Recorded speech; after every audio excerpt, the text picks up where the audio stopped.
We wanted to hop on here to talk about, should you be scared of what's going on in real estate?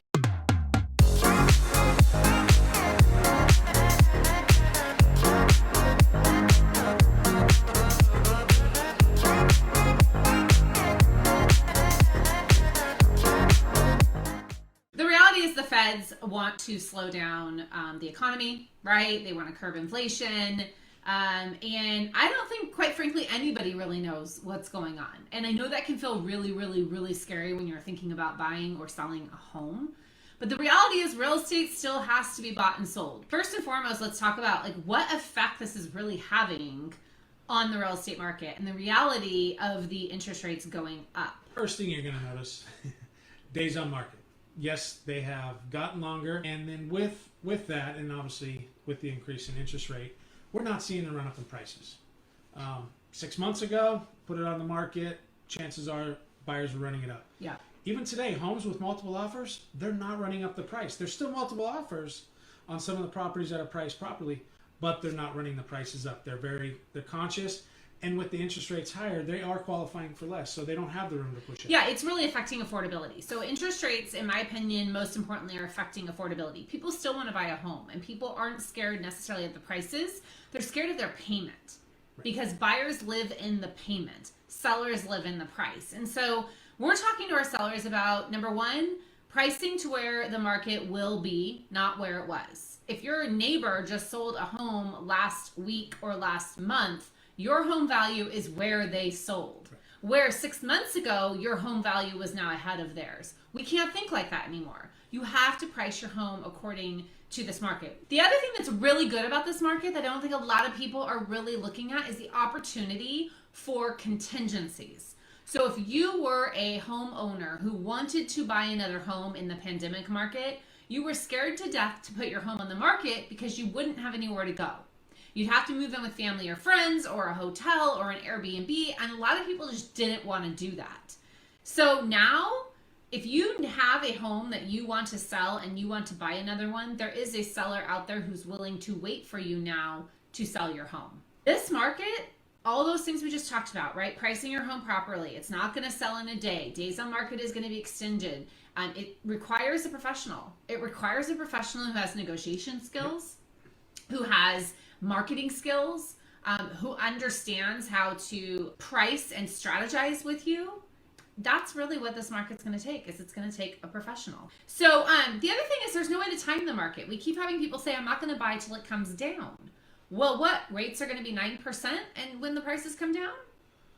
I mean, I hope they don't get to 9%, but they could. The rates are ultimately going to drive our prices down if they continue to rise. And they have risen very quickly in the last couple months, obviously to get a little over 7% the other day.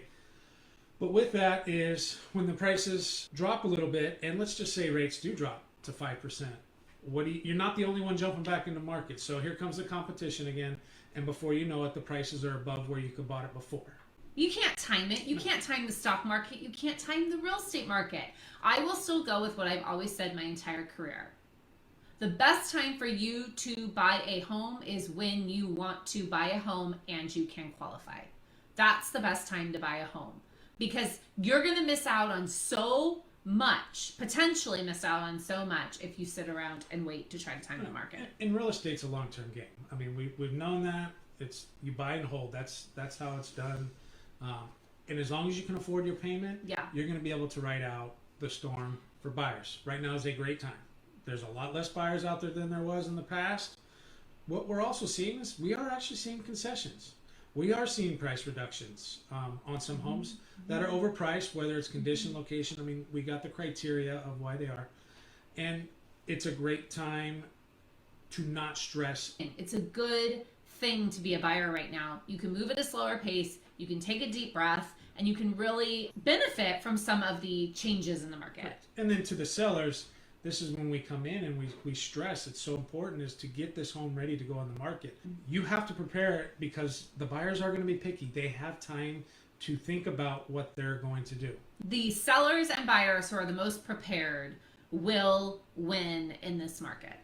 period. FHA just did a huge announcement that we are so excited about. That is really good for first-time home buyers. They finally will accept and consider 12 months of positive rental income history as a credit guideline or a credit enhancement to qualifying for the loan. So FHA uses kind of an overall home buyer scoring system that factors in credit, factors in employment, factors in debt to income, all the things. And this will now be factored into this formula. And so you'll have to provide 12 months of verified rental history, payment history to your lender of choice. And then that will be factored into your qualifying, because there's so many first-time home buyers who don't have a ton of credit cards, which we don't want you to have. They maybe have a car payment, and that's it. And they don't have a mortgage, of course, because they're a first-time home buyer. And so this will help. But here's the one thing people are forgetting. Rents are going up at the fastest pace we've seen in recorded history. I think I heard the other day 36% in some area rents are up, and they're slated to go even higher. That's something that you as a renter really need to look at. If you can qualify for a home and you're looking at your rents going up 30%, I think I would really take a close look at, because that is definitely going to affect your financial future if you have to continue renting. All right, guys, we hope this update was very helpful for you. Again, if you guys ever have any questions, Harold and I are always here. You know how to reach us. Send us a DM, send us a text message. We really need your support. So if you know someone out there who's looking to buy or sell real estate in California, in Southern California, in the Long Beach, Orange County, and LA areas, I would throw in there Riverside, Inland Empire, and Palm Desert, because I do have agents that service those areas. We would love your introduction to your friends and family. The easiest way to do it is send us a group text message and say, hey, Barb and Harold, I want you to meet my cousin Sally. Cousin Sally's looking to buy a home. She's super excited, nervous, scared. We know you're the best. We know you'll take great care of them. Connect us together, and then we're going to get in touch with cousin Sally, and we're going to get the ball rolling. That's how we do it. So we'd love your support. We're here to support you. You have any questions at any time about anything housing related, real estate market related, we can help you. All right, bye friends. Have a great afternoon.